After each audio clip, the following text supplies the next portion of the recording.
ታሪካችን የሚጀምረው በ1920 በዋደፍገር ከተማ ውስጥ ሲሆን አንድ ቪሽዋስ የሚባል ጦረኛ ስለ ድሮ ህይወቱ መናገር ይጀምራል። በድሮ ህይወቱም በማደፍገር ከተማ ውስጥ ታላቅ ጦርነት ተካሂዶ ነበር። በዚህም ጦርነት ምክንያት ብዙ ሺህ ሰዎች አልቀው ነበር። አንደኛው የብሪቲሽ ደጋፊዎች ሲሆኑ ሌላኛው ደግሞ ለህንድ ነፃነት የሚዋጉ ነበሩ። እነ ቪሽዋስም ጦርነቱን ወደ ማሸነፍ ጋር ሲቃረቡ ዩቭራጅ ወደ እነሱ ጋር አንድ መልእክተኛ በመላክ ወደ እሱ እንዲመጡ ያደርጋል። እሱ ጋርም ከደረሱ በኋላ እሱን እንዲቀላቀሉና ጦርነቱ እንዲያቆሙ እንደዚህ ካደረጉ ሀብትና ክብር እንደሚሰጣቸው ይነግራቸዋል። እነሱ ግን ሳይስማሙ ይቀራሉ። በዚህ ምክንያትም ዩቭራጅ እነሱ ጦር ላይ ጥቃት ማድረስ ይጀምራል። ነገር ግን ጦሮቹ አለቆቻቸው ስላልነበሩ ራሳቸውን መከላከል ይከብዳቸዋል። በዚህ ምክንያትም ብዙዎቻቸው ማለቅ ይጀምራሉ። የዚህን ጊዜ ቪሽዋስ የዩቭራጅን እጅ በመቁረጥ እዚያው ጋር ከዩቭራጅ ሰዎች ጋር ጦርነት ይጀምራሉ። ጦርነቱንም እያካሄዱ ሳሉ በጣም ተዳክመው ስለነበር በመሸሽ ወደ ሌላ ግዛት መሄድ ይጀምራሉ። በአንድ ውድቅት ሌሊትም የቪሽዋስ ሚስት እርጉዝ ስለነበረች ወንድ ልጅ ትወልዳለች። ቪሽዋስም ይሄ ልጅ ነፃ እንደሚያወጣቸው ስላመነ ልጁን ቪር ይለዋል። ቪርም ካደገ በኋላ በጣም እልህኛና ምንም የማይፈራ ሆኖ ያድጋል። አንድ ቀንም ወደ ብሪቲሽ ቤተ መንግስት የሚሄድ ባቡር ጋር በመሄድ ለመዝረፍ እቅድ ያወጣሉ። ተሳክቶላቸውን ቪር የባቡሩ ጣሪያ ላይ ይወጣል። ከዚያም ወደ ባቡሩ ክፍል ውስጥ በመግባት ሁሉንም የብሪቲሽን ወታደሮች አንድ በአንድ ይለቅማቸዋል። ሁሉንም ወደ ሲኦል ከላካቸው በኋላ ባቡሩን በማስቆም ውስጡ ያለውን ጌጣጌጥ ሀብት በሙሉ በመዝረፍ ሊሄዱ ሲሉ እነ ቪር ሌላ ከባቡሩን ክፍል ያያሉ። ውስጡም ሲገቡ ከሴቶች ውጪ ምንም አላዩ። እነ ቪርም ትተውት ሊሄዱ ሲሉ በድንገት አንድ ጌጥ ያያል። ቪር ሊያነሳውም ጎንበስ ሲል ሌላ ሴት ቀድማው ታነሳዋለች። ቪርም አትኩሮ ካያት በኋላ መጋረጃውን በመግለጥ ይዞት ይሄዳል ጌጡን። ነገር ግን ሴቶቹ ወደ ውጭ በመውጣት እሱ የእናቷ ስጦታ እንደሆነና እንዲመልስላት ይነግሩታል። ባቡሩን መሄድ ከጀመረ በኋላ ቪር ተመልሶ በመስኮት ጌጡን ይወረውርላታል። ነገር ግን ሌላ ጌጥ ላዩ ላይ ተርፎ ነበር። ፕሪያም ሌላኛው ጌጥ እንደቀረት አውቃ ነበር። ቪርም ሲያይ ይደነግጣል። በሌላኛው ትዕይንት እንደ ቪር ወደ ሰፈራቸው ሀብቱን ይዘው ይመለሳሉ። በሌላኛው ቀን የቪር አባት ለቪር ወደ ለንደን ሄዶ ትምህርት እንደሚማር ይነግረዋል። ጨምሮም ከኩማር ጋር እንደሚሄድም ይነግረዋል። እነ ቪርም ወደ ለንደን እንደደረሱ ወደ ዩኒቨርሲቲያቸው ይሄዳሉ። ዩኒቨርሲቲያቸው ውስጥም እንደተመዘገቡ በመጀመሪያው ቀን አንድ ነቀዝ የሆነ አስተማሪ ያገኛሉ። እሱም በቁጣ ክላስ ይጀምራል። እሱም በመቀጠል ስለ ለንደን ውበት ማውራት ይጀምራል። እናም የእነሱ ሀገር እንደ ለንደን የተማረችና ሀብታም እንዳልሆነች መናገር ሲጀምር ቪር በማስቆም እንዲያስተካክል ይነግረዋል።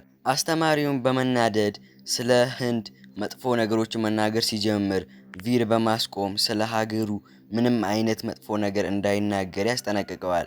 በዚህ ምክንያትም ቪር አስተማሪውን ስለደፈረ እና ህንዳዊ በመሆኑ ምክንያት በዱላ ወገቡን ይደበደባል። ቪር ግን ምንም አልመሰለው። ለቤተሰቦቹም ደብዳቤ ጽፍ ስለ ብሪቲሽ መጥፎነትና ስለሚያደርሱት ጭቆና አብሮ ይጽፍላቸዋል። እነሱም በዚህ በጣም ይናደዳሉ። በአንድ እራት ፕሮግራም ላይ ቪር ፕሪያን ያያታል። ወደ እሷ ጋም በመንጠልጠል ሲሄድ በድንገት ወንድሟ ይመጣል። ከዚያም ቪርን ሊያዝ ብሎት ከፎቁ ላይ ይወረውረዋል። ቪርም በዚህ ምክንያት አንድ እግሩ ይሰበራል። በሌላኛው ቀን ቪር ወደ ክላስ ሊገባ ሲሄድ ፕሪያ ታየዋለች። ከዚያም ስለ ወንድሟ ይቅርታ ጠይቋለች። ወንድሟም እንዲህ አይነት አመል እንዳለበት ነግራው ትሄዳለች። በሌላኛው ትዕይንት ሁሉም ተማሪዎች የሀገራቸውን ዳንስ በሚያሳዩበት ቦታ ላይ የፕሪያ ወንድም ቪር የህንድን ባህላዊ ዳንስ እንዲያሳይ ይጋብዘዋል። እሱም ቪር እግሩ ስለተሰበረ ይዋረዳል ብሎ በማሰብ ነበር። ቪርም እሺ ብሎ በመውጣት እግሩን ቢያመውም የሚገርም ችሎታውን ያሳያቸዋል። ዝግጅቱ ካለቀም በኋላ ከፕሪያ ጋር ጊዜ ያሳልፋሉ። በሌላኛው ትዕይንት የፕሪያ አባት እጁም ሲታይ እጁ የወርቅ ነበር። ምክንያቱም በጦርነቱ ጊዜ ቪሽዋስ የዩቭራጅን እጅ ቆርጦት ስለነበር ነበር። ከዚያም ዩቭራጅ ወደ ልጁ ጋር በመሄድ ስለ ደህንነቷ ጠይቋት ወደ ተዘጋጀው ዝግጅት ይሄዳል። ፕሪያም ወደ ቪር ጋር በመሄድ አብረው መደነስ ይጀምራሉ። ቪርም አባቷ የትኛው ግዛት ንጉስ እንደሆነች ይጠይቃት። እሷም የማደፍገር እንደሆነ ትነግረዋለች። የዚህን ጊዜ ቪር ይደናገጣል። ምክንያቱም አባቱ ከዩቭራጅ ጋር ጠላት ስለሆኑ ይህ ትዳር እንደማይሆን ያውቃል። ከዚያም ወደ ፒያኖ ጋር በመሄድ አንድ ሙዚቃ ሲጫወት ፕሪያ እሱ ሽፍታው እንደሆነ ትረዳለች። ምክንያቱም የእናቷ ማስታወሻ ውስጥ የነበረው ሙዚቃ ይህንኑ አይነት ስለነበር ነበር። ከዚያም ቪር ወደ ፕሪያ ጋር በመሄድ እሱ ጋር የቀረውን ማስታወሻ ይሰጣታል። ከዚያም እሷን ጥሏት በመሄድ ላይ ሳለ የፕሪያ ወንድም ቪርን ያየዋል። ከዚያም በኋላ በምሽት ወደ ቪር ወንድም ጋር በመሄድ የቪር ወንድምን እስኪሞት ድረስ ይደበድበዋል። ሊገላውም ሲል ቪር በመድረስ ያተርፈዋል። ከዚያም ከአባቱ በተማረው ችሎታ ሁሉንም አንድ በአንድ ይከትፋቸዋል። ከዚያም በኋላ የፕሪያንም ወንድም ሊገለው ሲል ፕሪያ ትለምነዋለች እንዳይገለው። የዚህን ጊዜ ቪር ለሷ ሲል ይተወዋል። ከዚያም በኋላ እየሄዱ ሳለ የፕሪያ ወንድም በመነሳት ቪርን ጀርባው ላይ ይወጓል። ቪርን በንዴት ሊገለው ሲል የፕሪያ ወንድም ተደናቅፎ በጀርባው ሹል ብረት ላይ ይሰካል። ፕሪያም ቪርን ከዚህ እንዲያመልጥ ያለበለዚያ እንደሚገሉት ትነግረዋለች። ቪርም ለፕሪያ ማደፍገር ድረስ በመምጣት እንደሚያገባት ቃል ገብቶላት ከዛ ቦታ ጥለው ይሄዳሉ። በሌላኛው ትዕይንት ቪር ለአባቱ ሁሉም ነገር ይነግረዋል። የዚህን ጊዜ አባቱ በመደሰት የዩቭራጅን ሀብት በሙሉ ለመጠቅለል ይሄ ትልቅ እቅድ እንደሆነ ሲረዱ ሁሉም ደስ ይላቸዋል። ቪርን በመቀጠል ለቀናት ከተጓዙ በኋላ የማደፍገር ግዛት ይደርሳሉ። የዚህን ጊዜ አንጄላ የምትባል ወጣት አንድ ዕቃ በረጃጅም ሳሮች ውስጥ ይዛ እንደምትጓዝ ይሰማሉ። ከዚያም አንድ እቅድ ያወጣሉ። አንጄላም ዕቃውን ይዛ በመጓጓዝ ላይ ሳለች አንድ ነብር በጫካ ውስጥ ታያለች። ከዚያም ዕቃውን ጥለው ማምለጥ ሲጀምሩ ቪር በመምጣት ነብሩ ላይ እላዩ ላይ ይወጣል። ከዚያም ከነብሩ ጋር ትግል በማድረግ ላይ ሳሉ ፕሪያ ራሷን ስታ ትወድቃለች። ቪርም ከነብሩ ጋር የታገለ ሳለ ከነብሩ ልብስ ውስጥ ኩማር ይወጣል። ይሄ ሁሉም እቅዳቸው ከተሳካ በኋላ ከአንጄላ ጋር አንድ ላይ ወደ ግዛታቸው ይመለሳሉ። ዩቭራጅም እንደመጣ ቪር ለዩቭራጅ ራሱን ማስተዋወቅ ይጀምራል። ዩቭራጅም አንጄላን ስላዳናት ለቪር ትልቅ ክብር ይሰጠዋል። በሌላኛው ትዕይንት ፕሪያ የምታውቀው ሙዚቃ ትሰማለች። የዚህን ጊዜ ቪር ስለመሰላት ወደ አዳራሹ ትሄዳለች። እንደገመተችውም ቪር ነበር።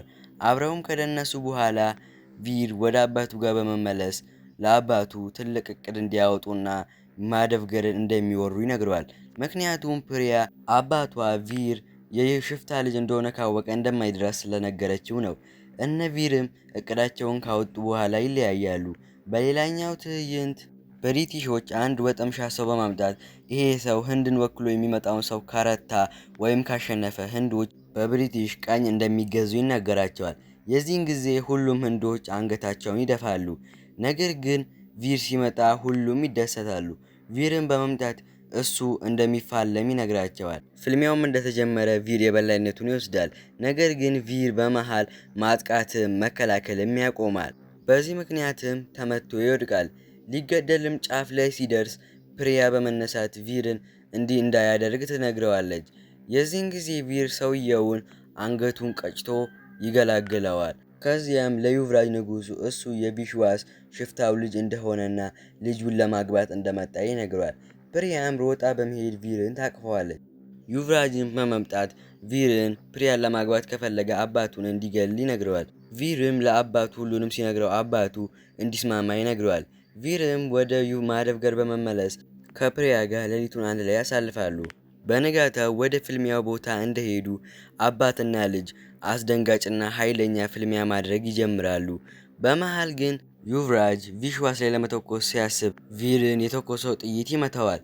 በዚህ ምክንያትም የቪሽዋስ ጦሮች የዩቭራጅ ጦሮች ላይ ይዘምታሉ።